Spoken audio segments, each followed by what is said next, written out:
And good news is, looking around the room, almost none of you are using more than about 20 to 30% of your body weight. So we're going to be able to turn that up threefold here in the next 45 minutes by just adding a few pieces.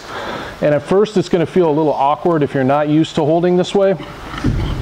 But if you stick with it, you'll feel just as comfortable this way as you do right now, okay? And you'll be a lot heavier. So let's work. First thing, let's just talk about hand position real quick. With my top arm, I generally want my tricep up against Matt's neck, right? And my hand is going to go palm towards me. This goes back to what Glenn was talking about, and we'll talk about it more as we go. But when I'm retracting my arm, I want to go palm up, and when I'm extending it, I go thumb down. So this is going to be here like this, and it's always like a gentle hug this way, connecting myself to his shoulder.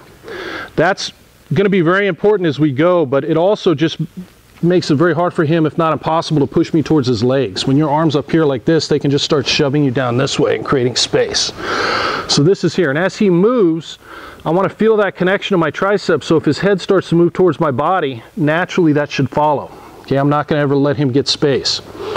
With my right arm, I want to avoid grabbing. I don't like anything that's gi dependent. I want everything you do to translate well for MMA, gi or no gi or a fight. But also it just creates more space, right? What I want is surface area. So it should be as much of my inner arm up against his hip as possible.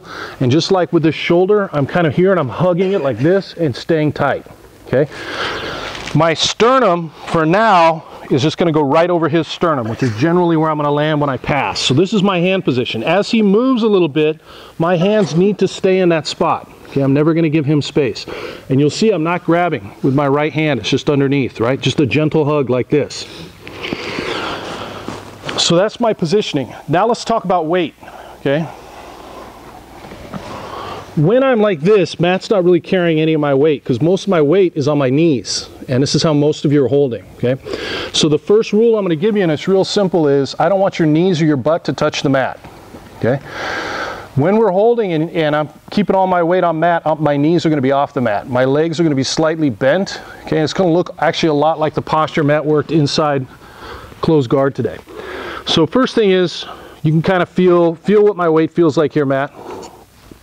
And then I'm going to relax. And when I relax, I get just a bit heavier and I get more surface area, right? And everybody real quick, stand up. I've done this before, but this is going to become very important as we go. One person put their hands out like this and the other person get behind them like they're going to grab them with a body lock. Okay? Grab them, lift them up, walk them forward a foot, set them down. Good. Switch, other person goes behind. Lift them up, good. Switch. Get behind your partner and go to lift, but don't lift them yet. Don't lift them yet. And now I want you to relax every muscle in your body. Everything, relax, everything. Legs, everything. Completely go gel in front. Now lift them up. Right?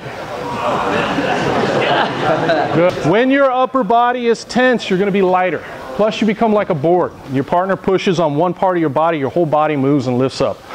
You want to think of yourself more like a water balloon, right, on top. He pushes in one part, it just kind of melts in there. If he grips around my body, I'm going to relax around his grip. That gives me more surface area, and that immediately makes me heavier. And also, above all else, it's efficient, right? So my goal for jiu-jitsu, for fighting and combat in general, but especially with jiu-jitsu, to be as efficient as possible. And weight, body weight is always efficient. If you're sick, if you're tired, if you're out of shape, you still weigh what you weigh. Right? If you're so gassed you couldn't ride around the block on a bike once because you're so tired right now, you're still heavy. So once you learn to use that body weight, there's nothing in jiu-jitsu that's more efficient than that. Okay? So again, we're here.